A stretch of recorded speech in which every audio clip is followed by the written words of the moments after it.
I'm Phyllis Khalifi. I'm President and CEO of the Children's Forum in Tallahassee. If you don't know who we are, maybe you know us by some of the programs that we administer. We administered programs such as the Teach Early Childhood Scholarship Program. And we also manage the Early Childhood Educator Incentives Program, formerly known as Child Care Wages, the Help Me Grow Florida program, the Early Learning Career Center in Miami-Dade County, the Professional Development Registry in Miami and in Palm Beach County, as well as other initiatives. And we work closely with our partners, the Florida Office of Early Learning, the Department of Children and Families, the Children's Trust in Miami-Dade County, and the CSC in Palm Beach County, and they are vital to our support. So we certainly appreciate their efforts on our behalf. We are excited to bring to you this afternoon this webinar, A Day in the Life of Essential Early Childhood Educators in the Era of COVID-19, which is the third of the important topics we've addressed for the summer webinar series. This is a new day in our field. It is certainly unlike and unparalleled to anything we've known before.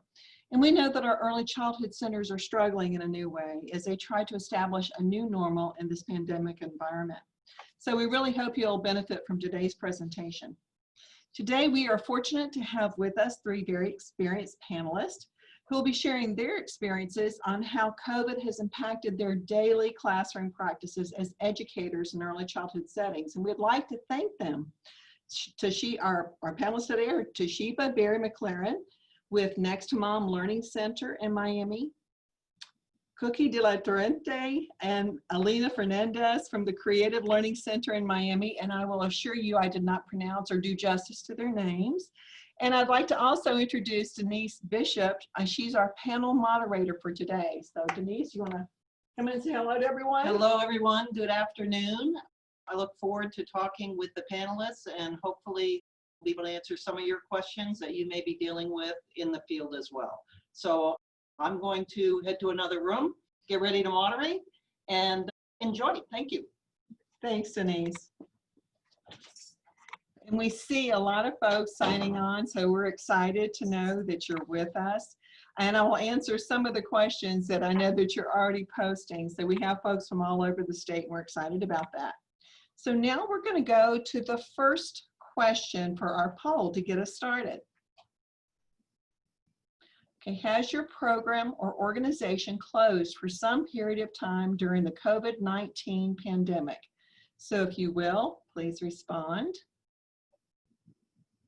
And while folks are responding, we have folks from Tampa, Pensacola, DeLand, all over our state. This is wonderful. We're glad to have you with us today. Okay, so the results of our first poll question is no, we've not closed, is 13%. Some have closed for a shorter period of time, 17%. Some have closed 58% for more than 2 weeks. And we know this has certainly impacted our child care infrastructure in our state. And then 13% responded that their programs are still closed. Thank you so much for sharing your information. We'll have other questions as we go through. Okay, I'll see if Denise has made it up to the second floor to be able to start us with our webinar for today and to have our panelists begin. Okay, I made it. So I'm in the other room now and I'm ready to start the questions that we have for our panelists. Again, I'd like to say thank you so much for agreeing to do this with us, and I'm sure that your experience and the way that you've addressed many of the challenges are going to be really helpful to those in the field. So the first question for our panelists, and I'm going to have each of you, when you start to speak, at least for the first question, to just say who you are so people can make the connections. First question I've got is, what's been the biggest challenge in regard to your daily work during COVID? My name is Cookie de la Torrente. I believe that our biggest challenge has been the fear that the parents have bringing the children in and making sure that they feel safe and keeping the children safe, of course. Okay, Alina, do you have anything to add to that? I think one of the biggest challenges also has been making your staff know that everything that has been done in a safe way, and that every protocol that has been put in place is for their safety, their family's safety, and the children's safety. Toshiba, anything that you'd like to add? So my biggest challenge was I transitioned from a family home to a child care center, and as soon as I was able to open and receive school readiness kids, the next week the COVID-19 hit and everything shut down. So that was a huge challenge because I moved into a building that's licensed for 89 kids, leaving my home now, walking into something where I had to pay a lease and bills and things like that, and with no kids. So that was a huge challenge for me, but it was life. It taught me a huge lesson at the same time. Is there anything that any of you would like to say about how you've overcome these challenges? I mean, I think it's pretty consistent what you've been dealing with. Are there any strategies you've used to overcome some of these that you'd like to share? Basically, it's really just been comforting, for me, comforting the parents, reassuring them day by day, letting them know that we're doing everything that we possibly can to keep their child safe. Right. Toshiba? For myself, it was more of just understanding what was happening, and I'm in a new community, so it wasn't like I had my old parents that was already knew how I worked. So when I got my first child that came in, the whole family came because, of COVID. So the grandmother came, the mother, the dad. So everybody was trying to just make sure how everything was gonna be. So this child was 11 months old. So they was like really into the how you gonna keep it clean and things like that. And I just put on my hat from being in a child care home and just pushed through it, and they started with me. And from that point, I just overcame it, and parents just started bringing their kids, and they just saw how I kept the place together and clean, and they felt comfortable. So it's just reassuring them, like they said before, to make sure that they understood that, hey, I'm gonna do everything I need to do because it's my name on the line, it's my business on the line as well.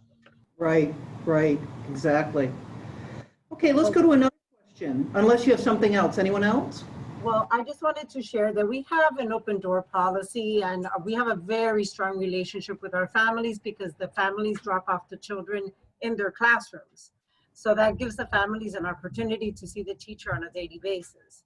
So finding different ways to communicate with the families and keeping a close relationship is something that we worked on since the beginning so that the parents could feel more at ease. So the teachers found communication apps, and they found different ways to communicate daily with the children. If a child was having a problem staying, the teacher would come out, because that communication between the family, we don't want to lose that. We want to make sure that we keep that with them, and they feel more at ease if we have it.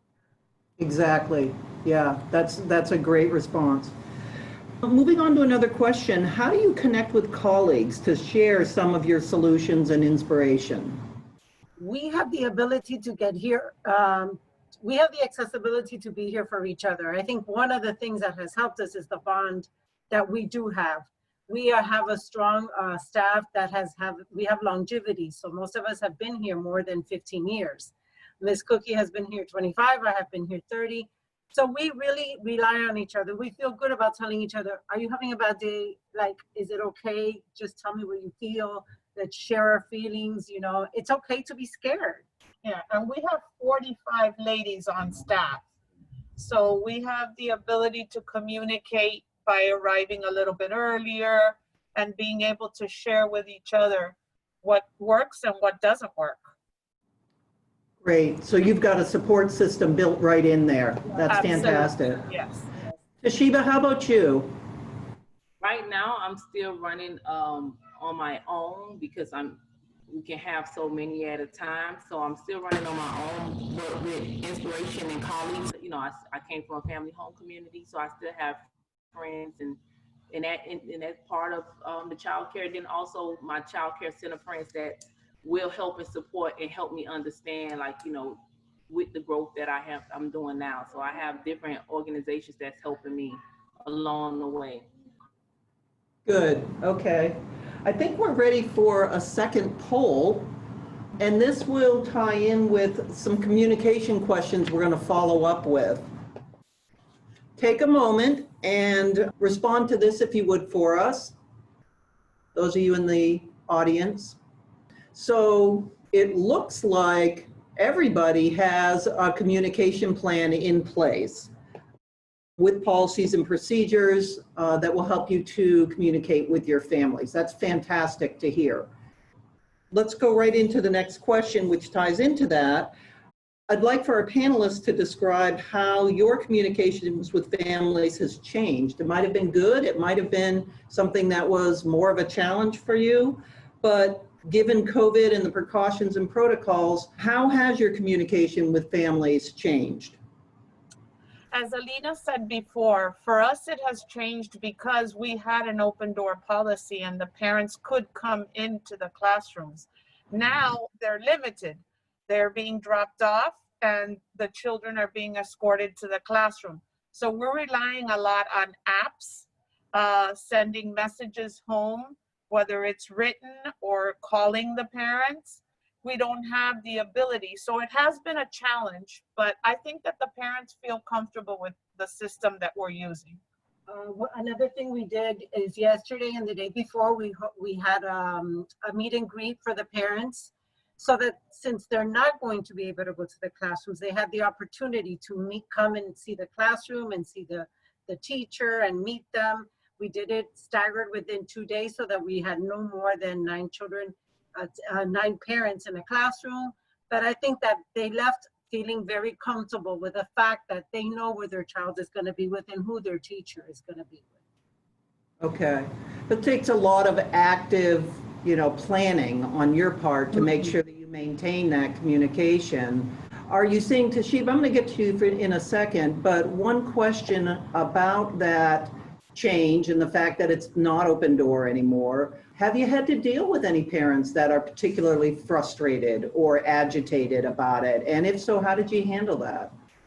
Yeah. We sent them to Miss Emmy. No. We honestly, I really have to say, Miss Cookie and I were both here the entire summer for summer camp. The parents were very cooperative. They understood. And I think if you take the time to explain to them why the process is the way it is, and it's for their safety, they are understanding. So we really didn't meet with any unsettledness. If we had a situation where someone was really, really upset, we would have the teacher come out, and the teachers were amazing, and meet the child, and then the assistant would go in so that they would be able to do the transition. So I think it was just taking each family situation one at a time. Right. Understanding their needs. That's true. I mean, one size is not going to fit all in this situation. Exactly. And we know that people are being impacted differently, both regionally and within their own families and their own experiences. So I appreciate that. Toshiba, how about you in terms of your communication plan? So with communicating with the parents when they first enroll, even if someone comes, like I said, I just newly opened. So when they come, I let them know, like, I can't do tours right now. You either come before my kids start arriving or after. I'll be here, making an appointment. But with the parents that I do have, I kind of make sure they're consistent with who picks up the kids, because it's contact for myself and then, just the environment. So it has been really great with that part, because they don't bring, like, how some parents, because you have a list of people every day, is somebody different picking up the children. So I'm like, listen, it's, I'm trying to take all the precautions I can. So they're being really consistent with that. And like, even if you bring in someone else, and that you want to get them on a tour because you have a friend or something like that, let's do it once everybody's gone. And everybody's really okay with what's going on, because they like to see the precautions you are taking. So if you have more and more precautions, they like, okay, well, I can deal with that. They don't ask so many questions. They just like, okay, I say, I got to spray hand sanitizer. I'm like, when they come to the door, I'm spraying their hands, the parents, and then I'm wiping the doors down. And so it's tiring on my end, but it's, as long as they see it and they feel comfortable and they feel like the environment is together, they really don't ask any questions about Okay. So it really is about building confidence and trust and making sure that the communication is consistent and that you're taking some time to really listen to what the families need, but you're also communicating what your expectations are and that you're not going to budge on them, which is really a strong message to send. I think that what we'll do now is pause and see if we have any questions for you that have come out of these first discussions. Let's see, the first one is, are there suggestions or tips to allow children to play inside or outside safely? Definitely the small groups. They must stay in small groups. I divided my class into centers, but I made sure that it's at least 1 or 2, no more than that, and that the materials are welcoming for those 2. So you wouldn't put out a game that requires 4 players, just to maintain them in small groups. And Okay. I teach kindergarten, so that may be a little different. In the preschool classrooms, we also eliminated some furniture. We made it more open. We also have limited to no more than 2 children per center because we don't want to lose what we are. We don't want to lose that they're here for the interaction also. Right. But the teachers, after the children leave on a daily basis, they disinfect everything. It's a lot of work that we're doing it. And does that also apply to outside time? The playground is a little bit different because you really can't contain them, but we do clean and disinfect between before and after the playground. So, but they do play a little more together there. Toshiba, do you have anything you'd like to add to that? The playground is one of the best parts because, like I said, the fresh air. I don't have any windows that open up in my building, so to take them out to actually get the fresh air, to me, is the best thing. And I do sanitize, the before and after, keep hand sanitizer and things like that to help, just keep. But I have 1-year-old, so I removed a lot of like the stuff that kind of contains where they'll put it in their mouth. I use more things I can just wash or wipe real easy because sometimes those things, it sits. So I remove certain toys that's, right now until I learn or read more how to keep them clean while they're in, because they put everything in their mouths. Right, exactly. And that was going to be a follow-up question I was going to ask you is, how are the children doing in terms of interacting with each other? Do they seem to have any kind of understanding of some of the limitations? What are you finding in terms of the children's interactions with each other? I hear some of the children say that this is my space. So they are respecting the fact that they have their individual spaces. We have the benefit that our classrooms are indoor, outdoor. We have a large sliding glass door, so we can use both sides as part of the classroom, and that's a big benefit for us. Okay. Toshiba, how are you finding the children in terms of their interactions with each other?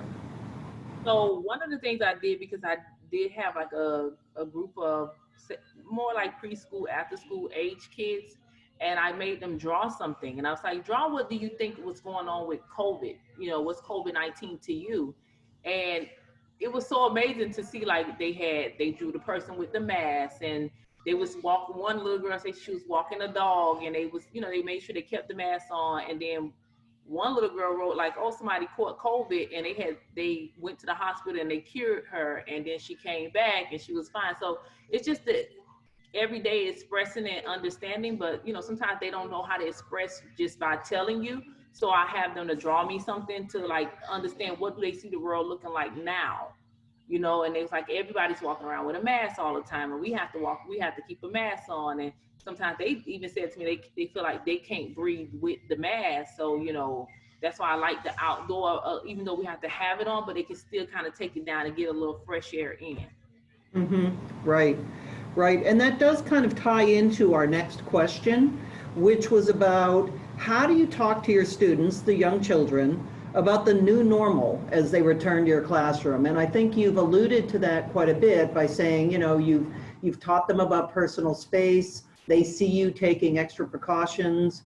You've spoken to their families about your expectations, but is there anything else that you have done to help them adjust to this new normal? I think that we, in the classrooms, the teachers are going to be discussing,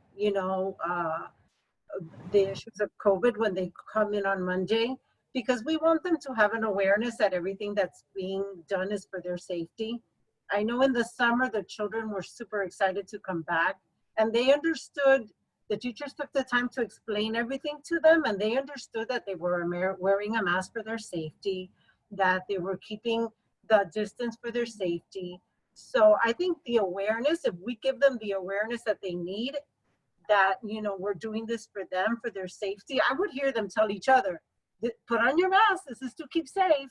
So I think that if we have songs that we sing about Corona and dance. So we make it light in that sense too, so that they understand. But we have in the summer, Miss Emmy gave us a Corona song that we, I think, know by heart, and we dance to it. So, but awareness is key. Awareness is key for them. Exactly. And in terms of the new normal, I mean, obviously, quality education and supports for the kids is what we're all about. So continuing that learning process for them, the opportunities to engage with the other children and build those social emotional skills. Have you got any tricks that you're doing now that are helping you to both deal with COVID in a safe way and ensure that social emotional development is continuing on the right path? Toshiba, do you want to jump in?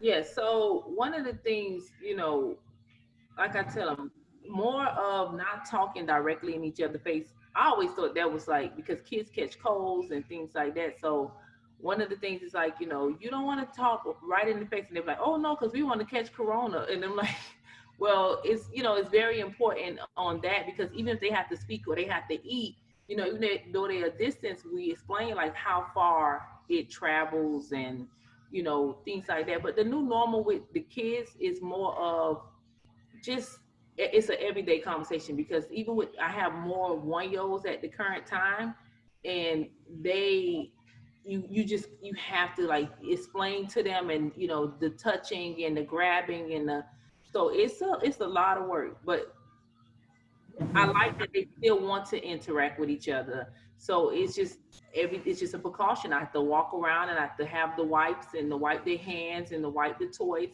because they don't understand that what's really going on. The older kids does a little more, because they have been hearing about it, but the 1-year-olds, it's like it's a constant cleaning and spraying and cleaning and walking behind them, because even if you see them cough, the bigger kids looking at them like, oh, what's going on? Like, why are you coughing? But they still young, so they don't understand. But having the bigger kids to explain certain things to them too, if they are siblings. So it's very huge with a group of 1-year-olds to understand those type of tools, and even 3s. Maybe the 4 and 5s can kind of get it a little better, but the 1s, they everywhere. So I'm like I don't know if you think of the guy, Mr. Clean, I'm her. I'm just like geared up to go. Absolutely. So a question that I've thought a lot about is, we know that young children really require that physical touch and that nurturing from the adults in their lives. How are you addressing that? If a child has some kind of an injury, they fall and scrape, they're having a tantrum, they need some support to be able to calm themselves down. What are some of the strategies you're using for that? Are you able to give them some physical contact? We are. Yes. We do give them the physical contact. Obviously, we use every precaution. We have our masks. We spray ourselves before, after. But we do give them the comfort that they need. Sometimes you have to hug them from the back. Right, But right. if they do need that comfort, we definitely give them the comfort. A lot Great. of us have come here for the children's social and emotional development, that they felt that they were seeing them withdrawing at home. So if they need that hug that day, we're going to give it to them. Yep. Yes, or them air high fives. You gotta like, oh, give me high five, and they looking like, what's going on? But it's just something they learn every day. Yeah, yeah, very good. Okay. And that kind of ties into our next question. We're spending a lot of time talking about how we care for the children. How are you caring for yourselves? How are you taking the time to care for yourselves and make sure that you're doing okay? Ice cream and Hallmark. Perfect. It was really, I don't know, when Miss Emmy posted at the beginning when we had to close, she took a picture of the staff members. Like she would tell us, please send us pictures on how you're coping. I started doing puzzles, but it was really nice because we are, like Cookie said, we're a staff of 48 women. So some of them were doing puzzles, some of them were riding bikes. So it's taking care of yourself and doing a little something for you, something that eases your mind and helps you. But everybody was doing a little bit something different, and that was really nice to see. And she sent it to the parents too, so that they could see that Great. her staff was taking care of themselves. That's great. That's great. Toshiba, how are you taking care of yourself? For a while, used to do walks when everything wasn't open, but I write. I'm big in writing, so I do a lot of writing to cope with my thoughts, and I read. So that's how I cope. Other than that, I like peace and quiet. Yeah. Yeah. We all like it once in a while. I have 4 kids of my own, so yes, I like peace and quiet at some point. Right. And I think that's the other piece that we have to keep in mind here, that, you know, we're providing childcare for other people's families, but we also have our own families that we need to take care of and be there for and respond to the needs of. And that can burn the candle at both ends. It can be a little challenging. Is there anything you've been able to do to support your own family when they start to feel like they need a little boost? I think because this is the new millennium kids, with my own kids, they was okay with being inside.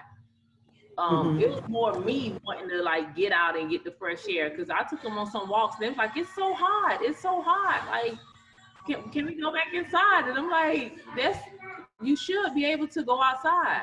My daughter's a COVID nurse.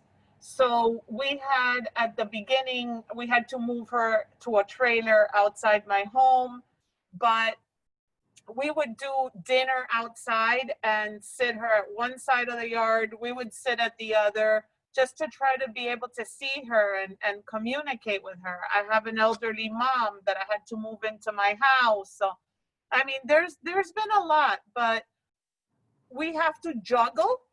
We have to see where we're needed at what time. And then we have to give ourselves that little me time just to re-energize and be able to go forward.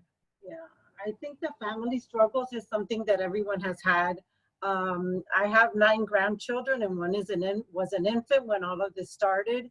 So the safety of them, of course, it was number one. But I think we all decided together that we were just going to take care of each other and make sure that we stayed together as a group, but take care of each other. Be mindful that we needed to keep each other safe. Mm-hmm. And I really want to stress that we know that your jobs are critically important to you, and you are essential workers, and the service that you're providing by being there in early childhood education settings is absolutely imperative. But you're only going to be as effective as you are in taking care of yourselves. So I just personally want to say, continue to make that a priority, because that's going to make your programs and your teaching and your children's development and family security that much more just positive along the way. So continue to take care of yourselves for sure. The last question that I had actually drafted is about your own social emotional health, and I think we've talked quite a bit about that.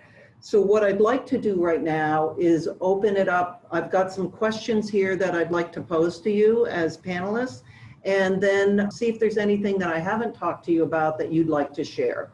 So let's see, we've got a question here. Do you think that we'll be dealing with this situation for a very long period of time? Don't we wish we knew the answer? What do you think? I think, go ahead, Toshiba.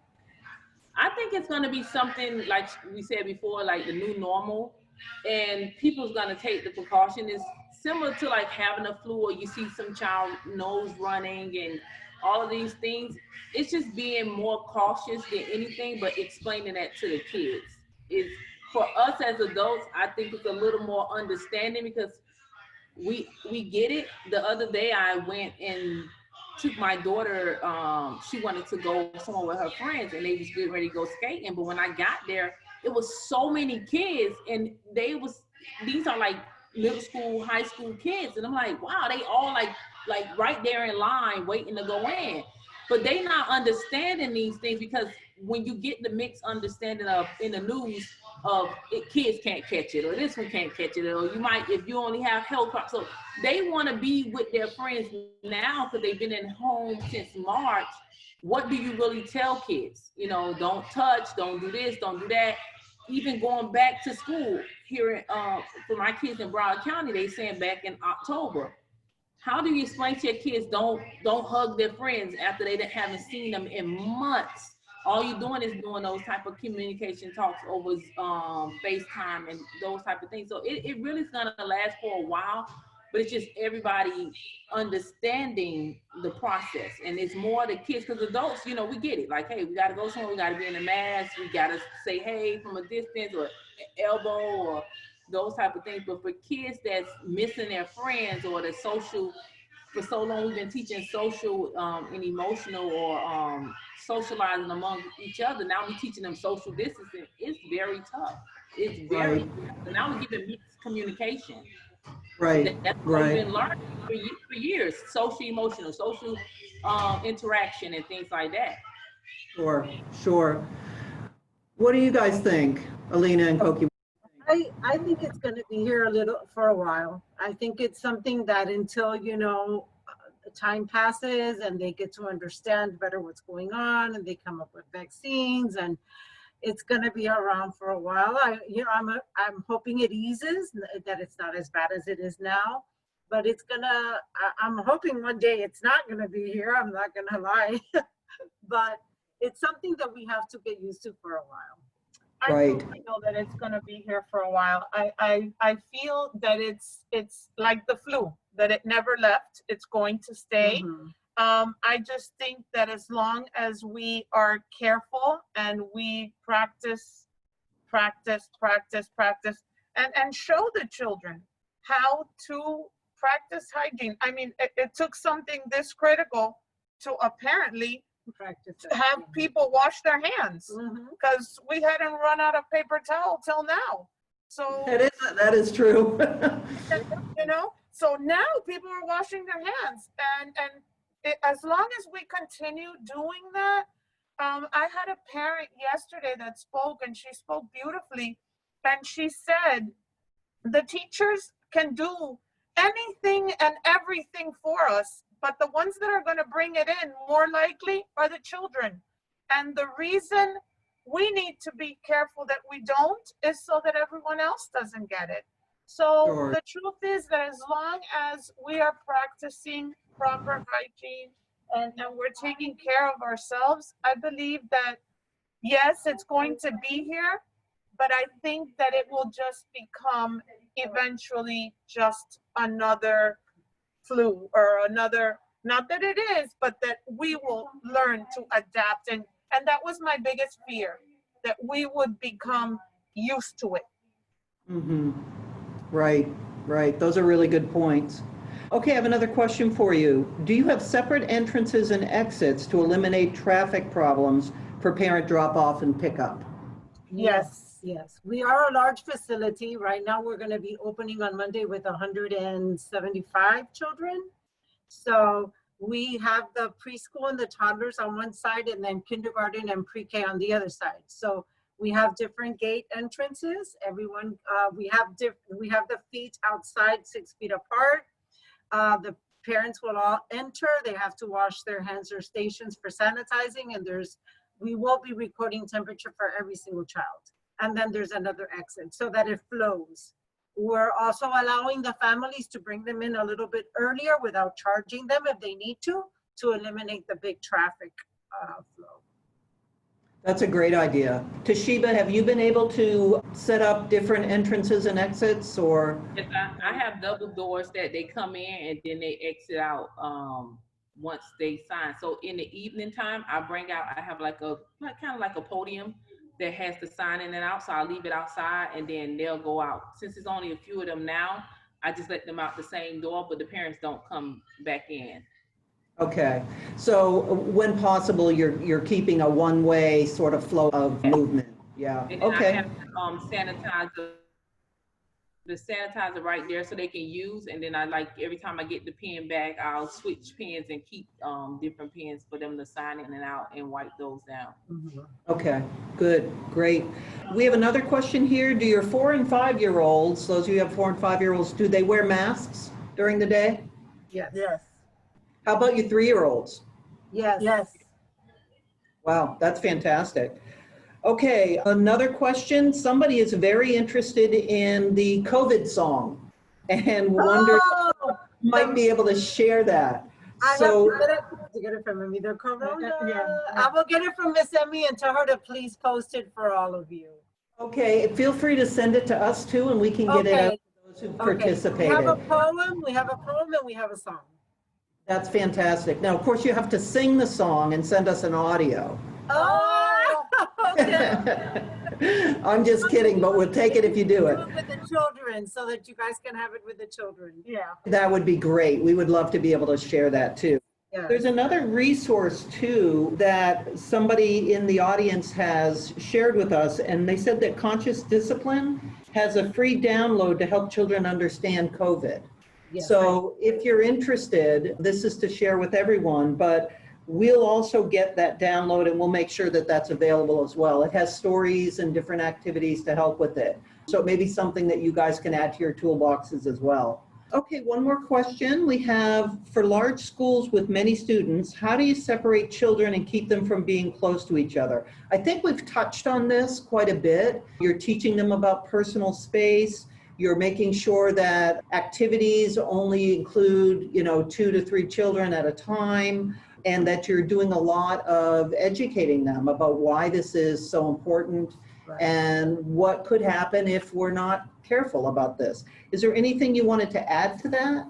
We also purchased the material that the children have are all together in one box. We purchased supplies for them. Everything that is their supplies, it's in one box and it's in their cubby, everything that they need so that they don't have to use no one is using anyone's material. Miss Cookie's classes, Cookie, you want to share with you guys?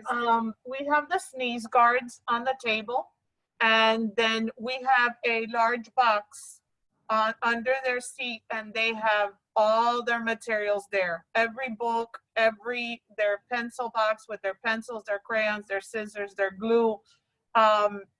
We even have a bag there for their mask, and they have an extra mask also in that box. Excellent. So keeping it more individualized rather than shared. Absolutely. And we have exactly the same adults always commingling with the children. Perfect. Okay. That sounds really good. I think we're going to pause for a second and do our last poll that we have. Okay. And this does tie into some of this sort of self-help that we've been talking about a little bit. So have you or anyone in your family experienced stress or anxiety as a result of adjusting to and or working during this COVID pandemic? And I know that Toshiba, you said that you're juggling children at home as well as your own job. And I know that we've had you've discussed some family members that are dealing with some unique stressors as well. Let's see what our audience says. 86% indicate that yes, they've experienced additional stress and anxiety. So again, that just reinforces this need for self-care and making sure that you're finding ways to take care of yourself and to support your own families, because it'll make you much more productive in your jobs.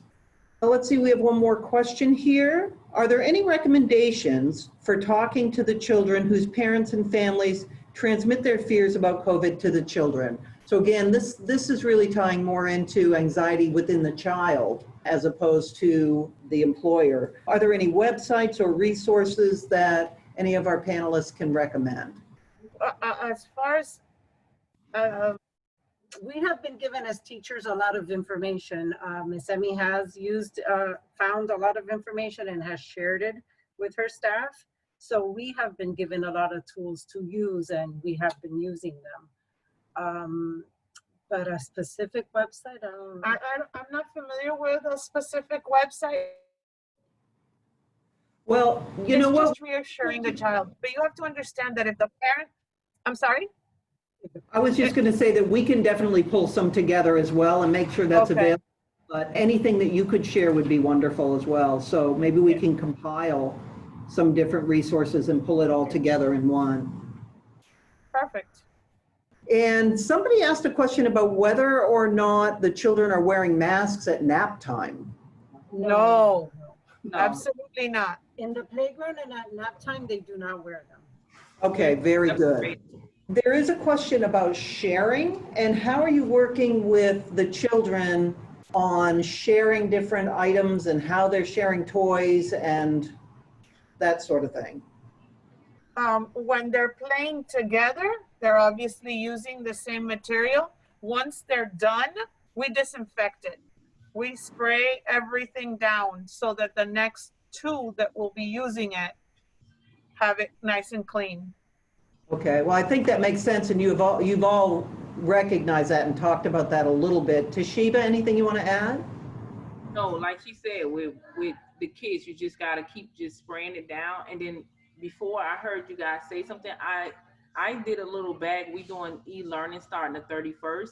So I found this little bag here, and each child will get their e-learning bag, so they parents don't have to bring anything. So it contains like their hand sanitizer. We're providing a mask, their own markers, pencils, scissors. So each child name will be labeled on it, and they'll have all their own stuff. So they'll be able to use it for the kids that's more in elementary. And I'm doing bags like this for my BPK kids. So when they are using like the markers and things that they need to do their schoolwork with. And then I also went to the Dollar Tree and bought these, like they're more like the larger bag. You might see them when people put balls or they'll put things in it. So if they bring their own computers and stuff, I don't want them to bring any book bag. So they'll put their computer or any books and stuff from their school, and they'll have it here. So it's their own separate stuff to keep things sanitized, and so they don't keep mixing it up and things like that. Okay. We have a question that came in. What do you do if a child has a fever or when someone is exposed, someone from your center has been exposed? What is your protocol? We first isolate the child. If they have a fever, we're taking temperature as they come in. Yeah. So if they have a fever, then they know that they're not allowed, in the building. The parents all signed COVID papers, giving the school policy for COVID. So they already expect and know what the rules are going to be for COVID. Have you had to deal with parents that are not taking COVID seriously and feel like you are over the top with your, requirements? We haven't. Excellent, excellent. It sounds like you've done a nice job of educating all of your families there.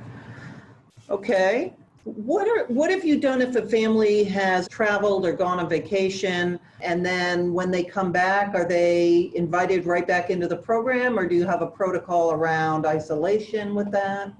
It depends on where they've been. If they've been in an area that requires them to quarantine, then they have to wait. But if they have traveled somewhere where it has no restrictions, we can't, tell them that. So you're looking at it individually. If they're out of the country, then we require them to stay home. Yes.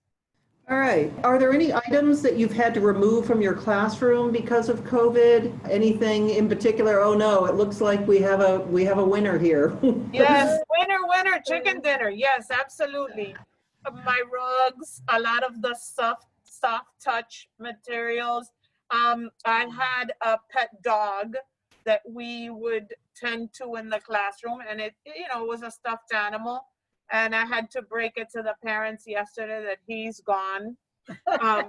So that was very, very tough. No, so I actually had parents while we were talking online looking for plastic dogs so we can still have our pet dog in the class.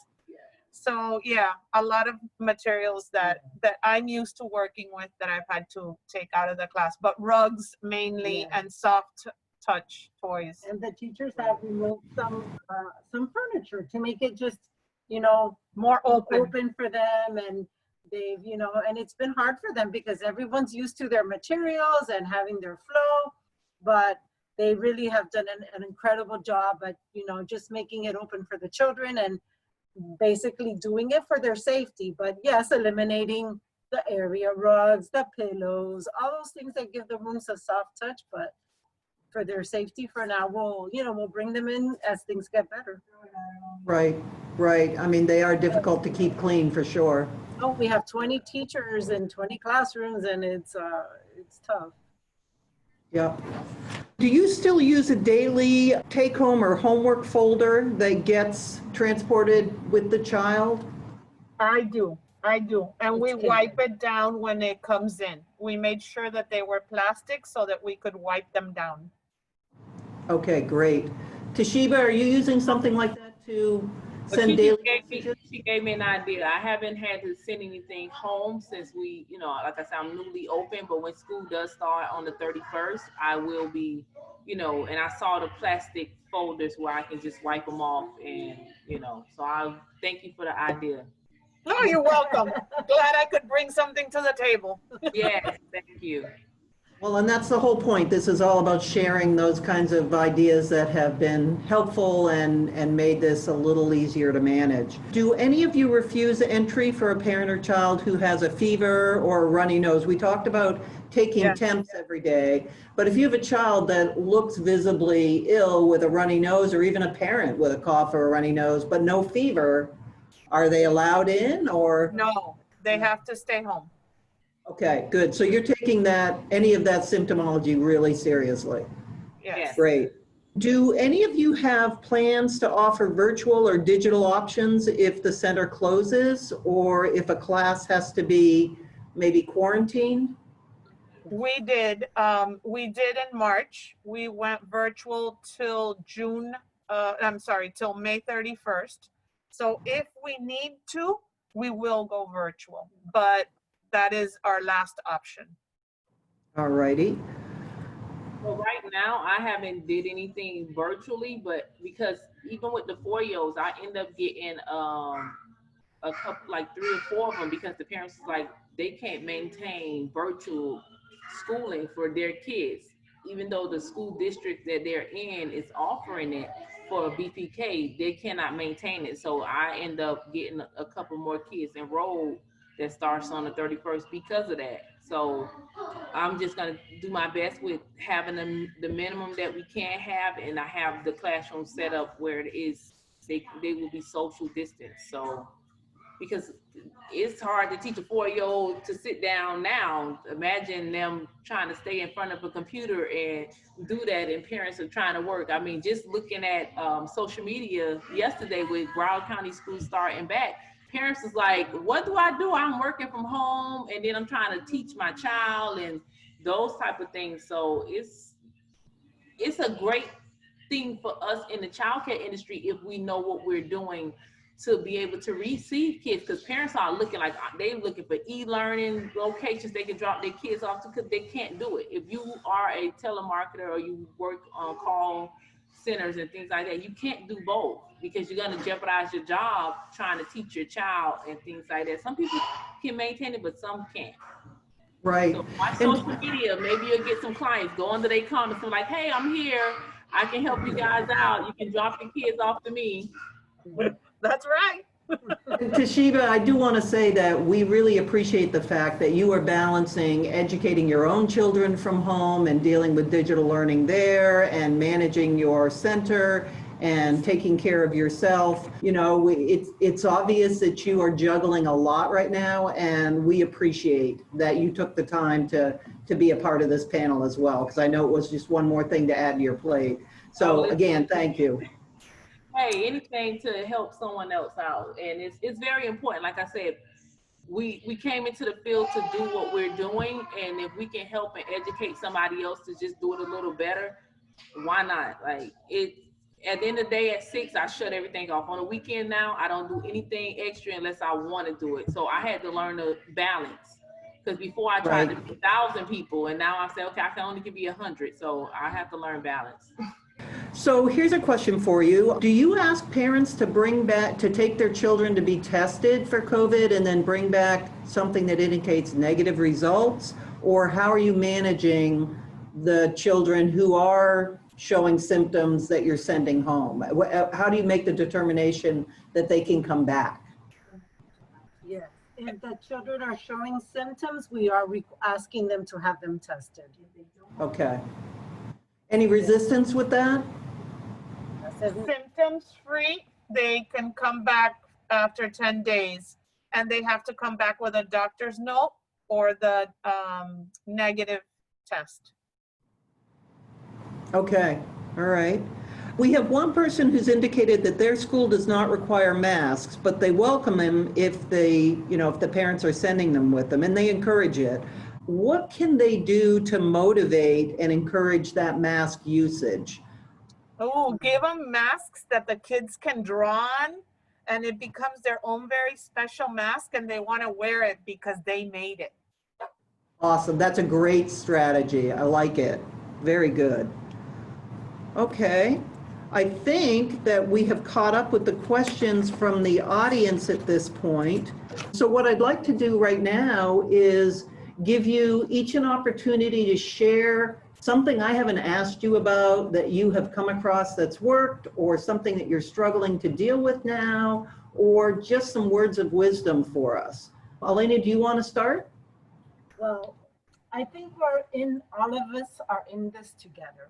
And I think that we're all obviously open for the children and our families. And I think if we follow everything that we need to do and educate our parents, we can be there for them. The face of these children in the summer when they were able to come back and just be with each other and have a little bit of normalcy in their lives. And we know that this is for their social, emotional development. And it was just so exciting to do that for them. And for everyone that's listening, I thank you for doing this and opening your doors for them. But we're here for them. We're here to help each other. So whatever we need from each other, we're here to share. And whatever works, Miss Cookie and I are gonna be here with Emmy to help anyone who needs us.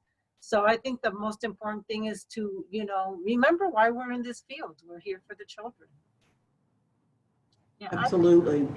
We need to reach out, especially when we feel that we can't manage the situation, or that we're overwhelmed. I think that the biggest, what we should do the most is reach out to someone that has been practicing or is doing it, and let them guide you, let them give you advice, let yourself be guided in the right direction. I think that's very important. I'm gonna do a lot more outside time. To me, it's more important to take them outside. I want the children to be happy, not to be worried about the time that we're living in. That's what I want. I want them to be happy. I want them to feel that this is their safe space and that they can be themselves here. That's excellent. I love that. What else? Toshiba, do you have anything that you feel either I didn't ask you about, or you'd like to share, or maybe you have a question for the audience? Well, I know I refer back me coming from the home, but I just feel like no matter what, coming into my center now, I'm gonna treat my kids as family. So whatever I wouldn't want to happen to my own children, I'm gonna make sure that I do it for their children. And one of the things is just like parents, I tell parents from the beginning, like, I'm here for your safety and your kids' safety. So if I'm telling you something, trust me, I have some years of experience and some knowledge behind. So just understand those things. It's not that I'm trying to be, make you feel any type of way or anything like that. Like, even with young kids, like I have a baby that comes and he's teething, and, just to explain those things, because we don't know what symptoms will be this and what's that. We don't know. Like, we just know what we hear and we try to follow those protocols. So it's like just making sure, we keep up with our families and make sure the shot records are up to date and make sure just taking the precautions. Like, I don't let them leave blankets here. They have to take that back with them because I don't want anything to be the cause of something. We just try our best to be the best version of us as we can. We educate ourselves. So it's a lot of Zoom calls. It's a lot of Zoom things. At one point I did become overwhelmed with Zoom because every day a Zoom, and it was like some other information. And even with like now with DCF, I'm coming from like Broward County license, and it's like you can't have this, you can't. So it became very overwhelming. But as childcare owners and providers, we just have to breathe on some of the stuff, some of the information. We might just need to call a friend and just get like the simple understanding, because we over Zoom ourselves with what's going on, and it's so much information. So Right. I like to like step back a little bit. I have a friend or two I can call and like, what did they talk about? Because maybe you love being on Zoom, but I can't manage it every day. And everybody has a meeting, or is either, even with the money, like getting grants and all of this stuff, a lot of that stuff is like this person telling me this now, and then you just be overwhelmed and then operate and start in a new form of business. This is like new to me because it's a larger location, so it's a lot of more responsibility. And so I just learned to like zoom back, take a little break from Zoom some days, and just like, okay, I'll miss that meeting. Somebody gonna send an email about it or something. So that's just some of the things I learned, just to really take a breath and just say to myself, maybe if it's not that important, I'm not gonna be on it. Like, because it was the same set of people. You look at the panels, it's like, okay, they just jumped on somebody else's board. Now they telling the same thing happened before. So just to pull back a little bit from Zoom. Very good. We had a couple other questions that came in.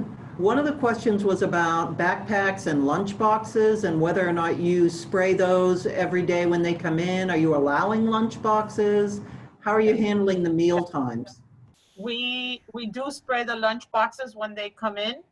I told my parents that I would rather not have book bags, but if the child for comfort needed a backpack, they could bring it, but that I would be spraying the backpack.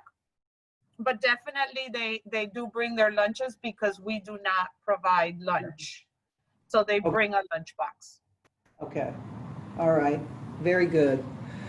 I think that we've addressed the questions that have come in from the audience, and unless you have anything else that you'd like to share with us, this has been incredibly helpful, and I know that those who are on the line appreciate it very much.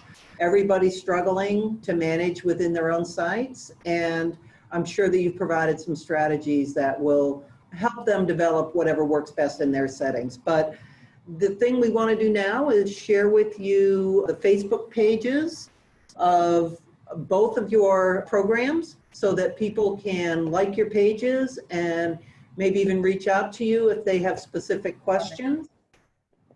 Okay, so Creative Learning Center, you can see the Facebook app there and the website as well. And remember, this is going to be posted. So we're going to take this recording and we'll have that posted probably within a week on our website, which is flchild.com. And you can access it at your leisure, look at it again. You'll be able to connect with these resources. Next to Mom Learning Center, the website is there as well as the Facebook. Please go forward and like their Facebook pages so that you can see what they're posting about how they're managing this difficult time for all of us. I think that what I'm going to do is pause and see Phyllis. If you're still on the line, is there anything that you would like to add, or do you have some closing words? Yes, certainly. I just want to thank our panelists who have done an amazing job. I think that I was writing down notes to myself because I think what's critically important is to develop the sense of community, that we are in this together, that we learn from one another. And any ideas or suggestions, it's how we learn and grow. And that's certainly important for us and our environment. And I know it's important for you. And to thank you all sincerely, all of you who've tuned into this webinar, as well as our panelists. I just want to extend our sincere thank yous for the work that you do. This is not easy work, and it's tougher during this kind of environment, and you're doing amazing things. So from all of us at the Children's Forum, we just want to extend a very heartfelt thanks to all of you for being there for the children, being there for the families, and making a difference in their lives on a daily basis. We just stand in awe and applaud you. I want to thank Denise also for moderating our panel. It's not an easy thing to do sometimes whenever you're trying to make sure you respond to questions and keep it going. So thank you, Denise. And please feel free to let us know of your questions, or if you have an idea or other suggestions about how we can support you and be helpful, please let us know. But thank you again for participating with us today.